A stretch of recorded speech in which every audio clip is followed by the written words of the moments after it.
en l'honneur des grosses têtes, nous avons réuni ce qu'il y avait de mieux dans chaque genre. D'abord la beauté, avec une petite nouvelle, mais que vous connaissez bien, Corinne Le Poulain.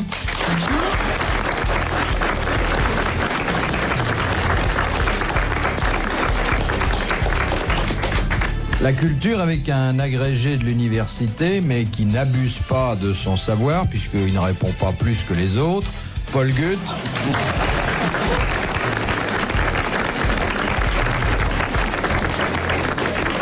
C'est pas la peine de vous lever, vous savez, assis ou debout, c'est la même chose.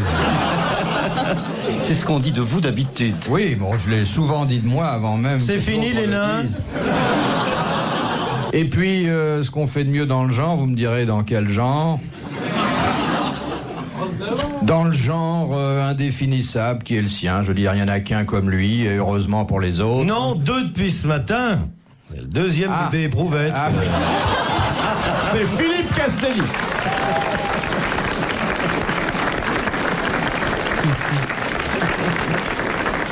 Si j'en juge par l'œil, il aurait plutôt été fabriqué in vitro qu'in vitro, celui-là. Hein. Mais non, s'il est long et allongé comme ça, c'est qu'il a été fabriqué dans un tube. Et puis, pour terminer cette affiche, eh bien, vous devinez lequel? Albert Schweitzer. Oui. N'ayons pas peur des Jean mots. Kelevitch et ses rythmes. Le Schweitzer de la télévision, le Yankelevitch de la radio, le maître Jacques du spectacle, Jacques Martin.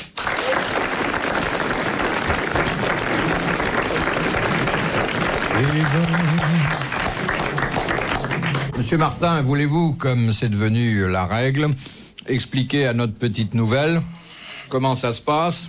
D'abord, la mettre en garde contre les assauts de ses voisins. Alors voilà, Corinne. Ah, des promesses, toujours des promesses, on verra. C'est monstrueux, hein, je vous le dis tout de suite. Peu de femmes sont reparties ici autrement qu'emportées par le SAMU, hein. Oui. Et ce soir, on n'est pas gâtés, parce que, sous son air tranquille, méfiez-vous de Paul Gutt. C'est Superman. Séducteur. Moi, j'ai lu ses débuts, les débuts de ses histoires amoureuses. Terribles. Audacieuse. Pire que cela. Bah, c'est-à-dire, comme il savait pas où c'était, il tâtonnait, hein. Quant à Castelli, eh bien, vous le jugerez sur pièce, s'il veut bien vous les présenter. Sur quelle pièce? Oh, Jean. Alors le jeu, la règle est très simple, n'est-ce pas? Philippe Bouvard va vous poser une question. C'est un prétexte, d'ailleurs, hein. Et ayant trait, bien sûr, à la culture. Exemple de question pris au hasard. Qu'est-ce qui mesure 27 cm, qui a 2 boules, Oui. qui gonfle si on le caresse? Voilà. Alors, on pense à n'importe quoi, et généralement, c'est autre chose. Oui. Non, il y a quand même de temps en temps une question culturelle. Par exemple, je vais commencer Oui. par une citation de Monsieur Pinchot de Saint-Germain-en-Laye, qui a dit... Qui a le pain chaud a les pieds froids. C'est une phrase du général Boulanger. Je l'ai bien connu. Ah oui, il a même fini dans le pétrin. Alors, qui a dit... Confondez pas avec un autre, le maréchal Pétrin. La calvitie est un nudisme du niveau supérieur. Yul Brynner? Non, c'est quelqu'un qui est chauve, mais qui a un peu honte de sa calvitie, puisqu'il a une moumoute. Ça, c'est vache, ce que vous venez de Ça, dire. c'est... Je sais pas, je dis au hasard, dans les gens que je connais qui ont une moumoute. Oui, attention. Non, je dis au Il est hasard. bien fixé, vous savez. Je dis au hasard, et c'est très gênant, franchement, Paul. Délicat, on risque de se faire des ennemis. Dalida. Je dis au hasard. Alice Sapritch? C'est un homme? C'est un homme. C'est un artiste? C'est un artiste. Oh, ça, c'est vache. Un alors. artiste vivant. Un artiste vivant. Ben, les morts ont rarement des moumoutes, en tout cas. Non, mais il aurait pu C'est laisser. Bernard Blier. Ah, il en a une? Tiens, je savais pas, ça. Georges Guettari. Non. Héros. Héros. Il se produit et il se reproduit. Un chanteur. C'est un Comment il se chanteur. produit? Un chanteur. Ah non, Tino Rossi. non. Hélène Moumout, Tino. Et Aznavour aussi. Est-ce que vous nous obligez à Oh, dire... c'est épouvantable. À dire qui de nos camarades n'ont pas de...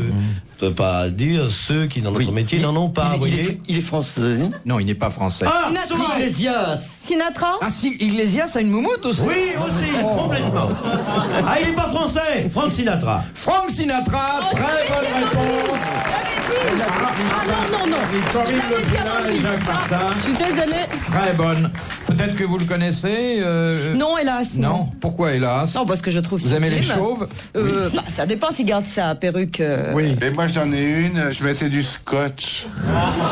Il doit avoir une perruque avec des petits rouleaux qu'on achète chez les marchands de machin. Vous savez qu'on achète tout, et même on achète des poils postiches pour se mettre sur la poitrine. Ah bah je pourrais en acheter moi parce que Bon, si vous prenez ceux que vous avez dans la main pour vous les mettre ailleurs. Ah oui. Bon, en tout cas, c'était une excellente réponse. Oui. Et notre petite nouvelle y a participé, ce qui est quand même très prometteur. Là, voilà une très jolie citation que nous soumet Madame Bacon, qui habite Sèvres, en Belgique. Qui a dit que les femmes donnent ou refusent, elles sont toujours heureuses qu'on leur demande? Un Anglais, Non, un Français, non, un Amerloc, non. Non. Un Suisse. Un Italien. un Allemand, Alors, il était italien à l'époque où l'Italie n'existait pas. D'Annunzio. Dante Alighieri. Non, C'était un Romain, alors. c'était un Romain. Cicéron. Un homme qui a plus écrit sur l'amour que les autres. Ovide. Ovide. Très bonne réponse de Jacques Martin. Vous l'avez jamais vu? Eh ben, Alors maintenant, voici, Mademoiselle Le Poulain, puisque tout à l'heure on vous a prévenu, une de ces questions que je glisse négligemment parce que... parce que vous êtes un obsédé sexuel. Mais non. Parce que finalement, elle prouve qu'on peut commencer très mal et finir très bien. Ballon. Alors, la question, elle vient de Cholet. Et c'est Monsieur Terrien qui la pose. Qu'est-ce qui mesure environ 20 cm Bon. Nous y voilà. voilà. Qui est violâtre à l'extrémité. Qui devient mou lorsqu'on le porte à la bouche. Quoi? Alors Et là, quoi? je ne sais pas. Une asperge. Une asperge. Très bonne réponse de Jacques Martin. Les grosses têtes dans la nuit des temps sur RTL de 4h à 4h30. De Madame Raison-Roy d'Orchamps dans le Jura. On s'en fera une raison. ça veut dire. Rien. Il a le droit de dire ce qui lui passe par la tête, lui aussi. Hein?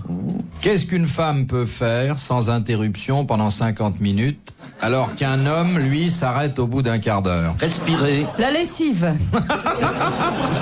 Non? Non. Je vous demande pardon, Bouvard. Est-ce qu'il y a dans votre question une connotation sexuelle? Il ne pense qu'à ça, c'était Ben non, effrayant. parce qu'ici, vous savez, ça fait 4 ans qu'on fait l'émission, alors on ne parle plus que de ça Pas maintenant. du tout, absolument pas. La course à pied. Non.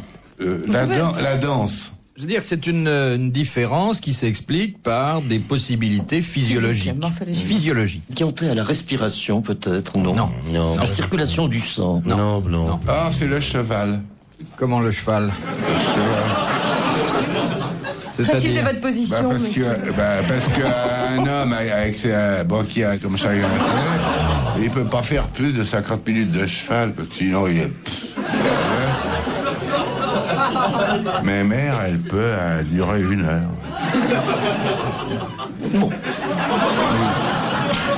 Qui appelez-vous mes mères? Ma mère, c'est toutes les mères qui font du cheval. Pour vous, toutes les femmes, ce sont des mémères. Non, mais j'aimais beaucoup de ma mère faire du cheval. Ah tiens, Ouais, avec des croix. je sais pas dans quel manège vous allez, mais... En tout cas, il faudra le signaler à la SPA, parce que pauvre cheval. C'est surtout ça. C'était des percherons. Bon, Est-ce qu'une femme oui, une femme peut peut-être pleurer pendant 50 minutes? oui, exactement. Oui. Très bonne réponse de Paul Gut. Une femme peut pleurer pendant 50 minutes, et même une actrice quelquefois pendant 1h30, ça s'est vu. Et nous, on n'a pas de larmes, alors? Un quart Mais pas d'heure de et c'est cœur. terminé. C'est fini. Et pourquoi? Comment? C'est les glandes Vous lacrymales. peut-être plus parce que vous avez de la conjonctivite. Mais- J'ai de la conjonctivite. Mais non, c'est pas des yeux qu'il a, c'est des vitraux, là. T'as pas de On dit conjonctivite. pas des vitraux, on dit du jambon. Elles ont de plus grosses réserves de larmes que nous? Oui, oui. Ah Et oui? elle nous donne ainsi une belle leçon d'humilité. Et quand elles ont un oignon, elles perdent 10 minutes de plus.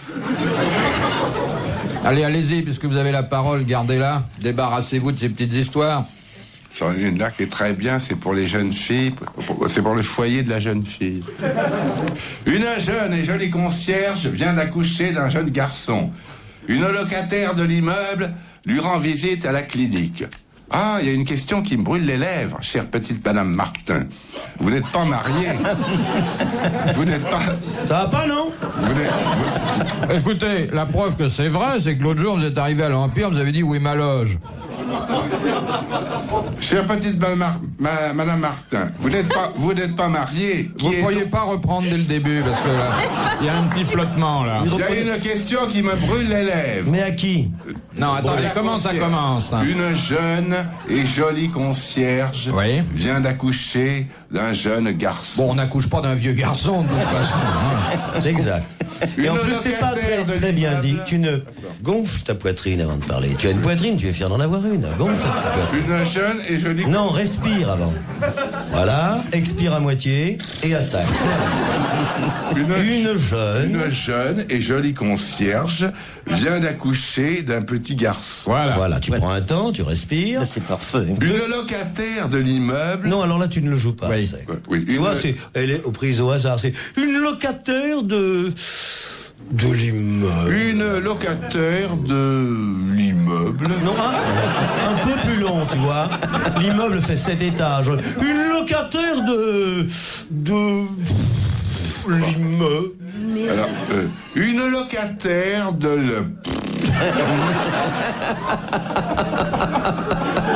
l'immeuble Bien. vient lui rendre visite à la clinique. Il y a un monsieur qui dit, on se rappelle plus du début. On n'est pas là pour rire, on est là pour le faire travailler. Alors tu vois, elle va vite, la dame. Oui. Alors. Il y a une question... Non. Viens lui rendre visite. Vous voyez, très vite. Ah, il vient lui rendre visite à la Voilà, clinique. voilà. Viens lui rendre visite à la Non, clinique. comme ça, parce qu'il y a des escaliers. Viens lui rendre visite à la clinique. Non, alors à ce moment-là, s'il y a des escaliers, il faut hausser la voix en même temps. Viens lui rendre visite à la clinique. Si elle redescend, viens lui rendre visite à la clinique. Il faut moduler un peu. C'est viens lui rendre visite à la clinique, il y a un ascenseur.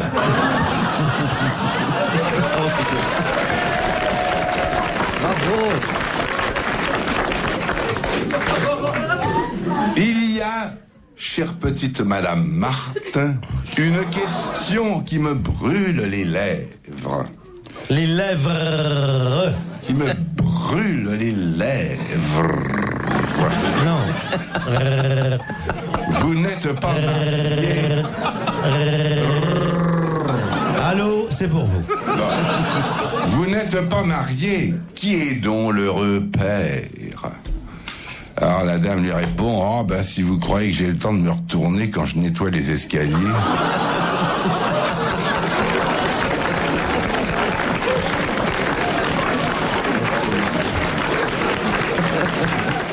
4h, 4h30, les grosses têtes dans la nuit des temps. Les grosses têtes dans la nuit des temps. En novembre 1981, autour de Philippe Bouvard, Paul Gutt, Philippe Castelli, Jacques Martin et Corinne Le Poulain. De Madame Douchy, de la Varenne. Oh. Pourquoi vous avez ce rire nerveux, mon cher Paul? C'est une crispation nerveuse. C'est ce qu'on appelle la maladie des noms, onomastiques. Oui. Vous devriez peut-être enlever votre manteau, parce que Mademoiselle Le Poulain va croire que refuse. elle vous fait peur. Formellement. Mais non, il n'y a rien dessous. Paul est exhibitionniste. Et alors, il a un manteau et forcément, à la sortie des lycées, il fait, Bonjour la petite fille, regarde. C'est pas un manteau, c'est un imperméable qui fait. Ah, voilà. Grand. enfin une spécialiste. Alors. Respectons la tradition, hein. Et Bouvard, c'est en barboteuse qui fait ça. Elle le sait parce qu'elle est une vraie petite fille. Et qu'elle a vu quelquefois Jacques Martin à la sortie des lycées. Oh oui, monsieur, donnez-moi un bonbon aussi. Alors Jacques Martin, regardez comme il est malin. Pour égarer les soupçons, Et j'accuse les autres. il se trompe de Exactement. vêtements. Eh oui. C'est comme les hommes politiques. Quel est l'aliment, demande Madame Douchy, qui peut se conserver 500 ans sans s'abîmer? Le blé. Non. Vous savez que beaucoup plus. Oui, non, mais il germe, je veux dire, il se modifie. Ah non, on a retrouvé du blé qui avait 2000 ans et qui était en parfait état de qui conservation. germait quand même. Le maïs. On a retrouvé du blé dans le sarcophage de Ménie Grégoire. Et bon, c'est vous dire qu'il n'y était pas depuis hier. Et il avait germé. Le maïs. Le riz. Non. Non, c'est une nourriture, alors vous dites très cher. Une nourriture. C'est une céréale? Non. Il y a un gars qui dit Findus, mais là, c'est complètement publicitaire, hein. Passez une soirée devant votre téléviseur en panne. Avec Guy Vagel, bien sûr.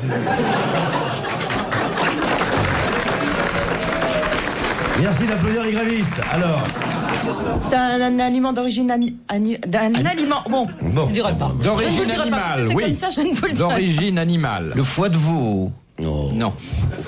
Non. Une viande fumée? Non. Le nougat de Montélimar. Si le nougat de Montélimar est un animal pour vous, Paul Gutt, là, c'est que les choses vont très mal. La chasse au nougat par Paul Gutt. Je venais de sortir de Valence. J'étais seul sur la Nationale 7 quand tout d'un coup, qu'est-ce que je vois face à moi dans un bosquet? Un énorme nougat. Qui avait les yeux en amande. Et qui m'a dit, tu montes, Limard. Oui, du Montélimar.